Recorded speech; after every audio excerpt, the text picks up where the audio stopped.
चलो दोस्तों, आज की इस वीडियो में बहुत बहुत स्वागत है। तो क्यों मैंने यहाँ पर बताया कि 13,270 जो है ये रिस्की ट्रेड है।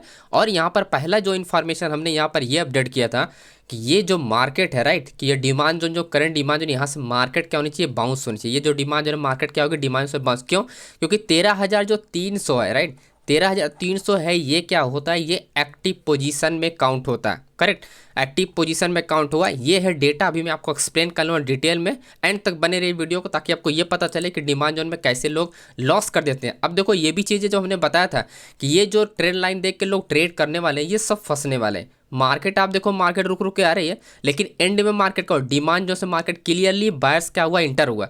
तो ऐसी गलती आप ना करें कि डिमांड जोन में आप आके फंस जाओ। यहाँ पर आपको क्या, प्रीमियम इंक्रीज नहीं हो रहा था। जो पुट का प्रीमियम था वो क्या ऊपर नीचे 7 रुपए के अंदर भी करता रहा, लेकिन कॉल वाला प्रीमियम क्या जंप हो रहा था बार बार, राइट। तो इससे आपको इन्फॉर्मेशन पता चल जाती है कि बायर्स जो होता है एक्टिव होता है, उससे आपको आपको उसी डायरेक्शन बनानी चाहिए पोजीशन जिस डायरेक्शन में आपका बायर्स एक्टिव है। एंड देखो, यहाँ पर हमने इसीलिए आपको ये चीज़ें जो इन्फॉर्मेशन हमने बताया कि आपका 13,270 जो है, ये है रिस्की कंप्लीट एरिया। 13,000 आपका जो यहाँ पर 270 आप देख रहे हो, ये आप देखो, ये जो आप देख रहे हो 13,270, ये वही एरिया है जो मैं आपको बता रहा था। इस वाले पॉइंट, जब इस वाले पॉइंट के नीचे जब मार्केट जाता, तब जाके वॉल्यूम जो होता है वो इंक्रीज हुआ, तब जाके ब्रेक होता है डिमांड, अदरवाइज नहीं। क्योंकि बायर्स क्या है, 13,300 पे एक्टिव था, राइट। तो अभी चलते हैं डिटेल में, समझते हैं चार्ट पर कि कैसे इस एरिया को हम लोगों ने यहाँ पर फाइंड किया था, राइट। तो यहाँ पर अगर आप नोटिस करोगे, देखो, जब भी मार्केट क्या, एक पॉइंट पे मार्केट क्या हुआ, चल रहा था, और ये कोई एक स्ट्राइक प्राइस है, तो 13,300 क्या है, ये स्ट्राइक। अगर इसको मार्केट आपका ब्रेक कर रहा है, इसलिए ब्रेक कर रहा है क्योंकि आपका कॉल साइड में जो वॉल्यूम है 13,300 पे, यहाँ पर ये ज़्यादा है। आप समझ पा रहे हो, वॉल्यूम की वजह से मार्केट की मोमेंटम क्या होती है, वो कंटिन्यू हो रहती है। लेकिन आप पुट साइड में आप देखोगे, यहाँ पर जो वॉल्यूम है सबसे ज़्यादा, आपका पुट साइड में सबसे ज़्यादा वॉल्यूम है। और ये जो ओपन इंटरेस्ट है, जो बड़े प्लेयर वो कहाँ पर शिफ्ट हो रहे हैं, वो आपका एटीएम स्ट्राइक पर शिफ्ट हो रहे हैं। तो बड़े प्लेयर का मतलब ये होता है लोगों को चांस देते हैं ये लोग, ठीक है। मार्केट में क्या होता है, बड़े प्लेयर फंसाने के लिए क्या होता है, चांस देते हैं। तो ये जो एरिया इतनी डाउन आए हैं ना, ये चांस देते हैं, क्योंकि ये सब लोग क्या करते हैं, ट्रेड लाइन देख के ब्रेकआउट पे ट्रेड करेंगे डाउन साइड के लिए, क्योंकि मार्केट आज साइड में ही रहा। तो इसी वजह से लोग फंसते हैं ऐसी चीज़ों में, और बाद में ट्रैप हो जाते हैं, क्योंकि वो होल्ड करने लगते हैं। ऐसा उनको लगता है कि मार्केट डाउन चला जाएगा, लेकिन सिचुएशन ही कुछ और ऐसी होती है जो आपको यहाँ पर ट्रेड नहीं करना चाहिए। अब देखो समझ, यहाँ वाला जो आपका बायर्स था, ठीक है, जो यहाँ वाला बायर्स था, कंटिन्यू कहाँ पर इंक्रीज हो रहा था, यहाँ पर 300 पे, राइट। अब कॉल साइड में जो वॉल्यूम था, वॉल्यूम की बेस पे मार्केट क्या हुआ, कंटिन्यू यहाँ पर आप देखो ये फॉल कर रही थी, लेकिन प्रीमियम नहीं इंक्रीज हो रहा था। अगर आप देखोगे 7 से 10 रुपए के अंदर ही प्रीमियम वहीं पर ऊपर नीचे करता ही रहा। लेकिन कॉल साइड में क्या हुआ, रॉकेट की तरह प्रीमियम क्या हुआ, इंक्रीज हुआ, राइट। क्योंकि यहाँ पर बायर्स का जो बड़े प्लेयर हुआ कहाँ पर शिफ्ट हुए थे, 13,300 में। और इस चार्ट में अगर आप समझोगे तो यही चीज़ आपको यहाँ पर समझना है कि जो बड़े प्लेयर हुआ कहाँ पर 13,200 पे है, देन उसके बाद कहाँ पर एक्टिव हो रहे हैं, एटीएम स्ट्राइक प्राइस पे। तो ऐसी सिचुएशन में आपको डाउन साइड के लिए ट्रेड नहीं बनाना चाहिए दोस्तों, ठीक है। ट्रेड फंस जाता है, लॉस होने के 100% चांसेस होते हैं, क्योंकि ये होती है जो सेलर्स होते हैं। क्योंकि सेलर्स इसलिए यहाँ पर डाउन किया मार्केट, क्योंकि सिर्फ वॉल्यूम यहाँ पर है ना। तो आप देखो यहाँ पर 18,000 का ओपन इंटरेस्ट है, यहाँ पर 20,000 है, जो कि ये शिफ्टिंग पोजीशन है। आप ध्यान रखना, यहाँ पर ये 20,000 शिफ्टिंग पोजीशन है, यानी यहाँ पर पोजीशन और भी इंक्रीज हो सकती है, ऐसा कुछ भी नहीं है। मार्केट में यहाँ पर पोजीशन अगर बिल्ड हो रही तो और भी इंक्रीज हो सकती है। दूसरी बात ये, यहाँ पर देखो आप, जो चेंज जो ओपन इंटरेस्ट है वो 13,000 है, यहाँ पर सिर्फ 9,000 है। तो आप क्या समझ में, न्यू ऑर्डर भी मार्केट में क्या हुआ है, वो ओपन हो रहे थे, राइट।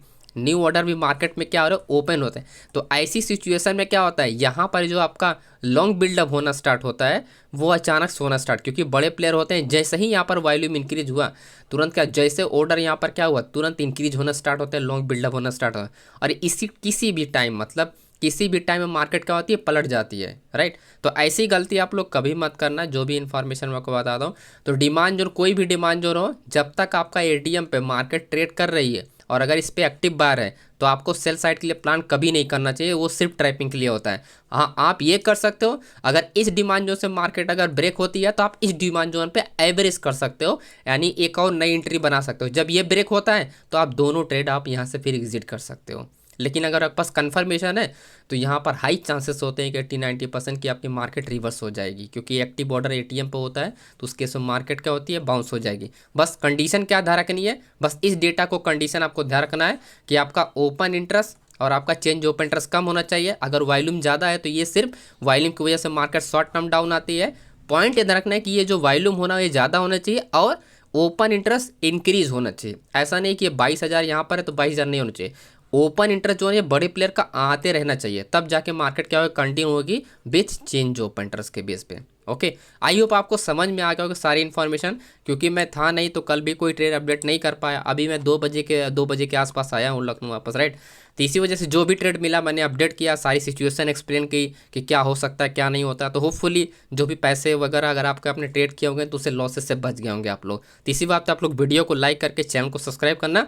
एक हमने ट्रेड बनाया था ओटीएम पर फिन निफ्टी में, 2:59 पे हमने ट्रेड को अपडेट किया था। अगर आप फिन निफ्टी में आप देखोगे, देखो हम लोग जो ट्रेड वगैरह करते हैं ना, जब ऐसी कुछ इन्फॉर्मेशन होती है तो चलो ट्रेड कर लेते हैं। अब यहाँ पर हमने जो अपडेट किया था फिन निफ्टी में 2:59 यानी 3 बजे मार्केट क्या हुआ, बाउंस होना स्टार्ट हुआ। तो आप देखोगे 3 बजे ये वाला ही सिचुएशन, राइट। तो कितनी अच्छी मार्केट क्या हुआ, 2 कैंडल यहाँ पर क्या हुआ, अच्छा खासा मार्केट इंक्रीज हुआ। तो हमको 1-2 रुपये ही हमारा यहाँ पर आप देखोगे टारगेट ही था। अगर आप नोटिस करोगे तो 2 रुपये ही टारगेट था। 2 रुपये हमारा एंट्री था, 4 रुपये के आसपास हमारा एग्जिट हो जाता और वही 2 रुपये हमारा एसल था। तो ये जो चीज़ें होती हैं जीरो हीरो ट्रेड, ये रिस्की ट्रेड होते हैं, इसी वजह से हम कोई भी ट्रेड अपडेट नहीं करते हैं। तो हम लोग अपना जो समझ पाते हैं उसी हिसाब से ट्रेड करते हैं कि कितना जाए कितना आएगा, राइट। तो उस हिसाब से हम लोग को यहाँ पर का 1-1.5 रुपये हम लोग को मिला और उसके बाद हम लोगों ने तुरंत ये जैसे आया तुरंत एग्जिट मार दिया। उन लोग का 1 रुपये का ओवरऑल, ये 1 रुपये से ज़्यादा बाउंस हुआ था लेकिन 1 रुपये 5 पैसे हम लोग को मिले, यहाँ पर एग्जिट कर दिया, राइट। तो ये सब ट्रेड बहुत ही एक्यूरेट होना चाहिए, तभी आप ट्रेड कर सकते हो कि 2 रुपये का प्रीमियम जंप होना आपको बिल्कुल एक्यूरेट नॉलेज होना चाहिए दोस्तों, आए ठीक है। तो इस तरह का कोई ट्रेड अगर अच्छा ट्रेड मिलता तो वो मैं अपडेट करता आप लोगों को, ओके। और यहाँ पर लास्ट में एक इन्फॉर्मेशन अगर आप समझोगे, जो चीज़ें हमने बताया, personally avoid trade chart pattern सिर्फ प्राइस सेशन के बेस पर है, डेटा बेस नो कन्फर्मेशन। तो जो निफ्टी का ये आप ट्रेड देखोगे ये फेल क्यों हो गया, निफ्टी का ट्रेड लाइन ये देखो फेल हो गया दोस्तों, राइट। ये आप देखोगे ट्रेड लाइन क्या हुआ, ब्रेकआउट हुआ, क्लियर ब्रेकआउट है यहाँ पर देखो स्ट्रॉन्ग, लेकिन उसके बाद मार्केट क्या हुआ, ड्रॉप हो गया। ड्रॉप होने के बाद रेंज हो गई, प्रीमियम मूवमेंट ही नहीं हुआ। अगर आप नोटिस करोगे आप यहाँ पर, तो मैं 5 मिनट टाइम फ्रेम यहाँ पर आप देखोगे ये रहा, ठीक है। मार्केट क्या हुआ, जैसे ब्रेक हुआ सब लोग ट्रेड करने के लिए प्लान बनाएंगे, लेकिन वापस मार्केट क्या हुआ, हाफ टाइम यहाँ पर रिवर्स, क्योंकि टाइम था नहीं और आपका क्या सेलर्स यहाँ पर क्या था 25,800 पे एक्टिव था, इसके वजह से मार्केट ड्रॉप हुई। तो मैंने तो ट्रेड किया नहीं, मैंने ऑलरेडी यहाँ पर बता भी दिया था कि आपको क्या नहीं करना चाहिए दोस्तों, ओके। तो वीडियो पसंद है तो लाइक कर देना दोस्तों, मिलते हैं नेक्स्ट वीडियो में एंड बाय बाय।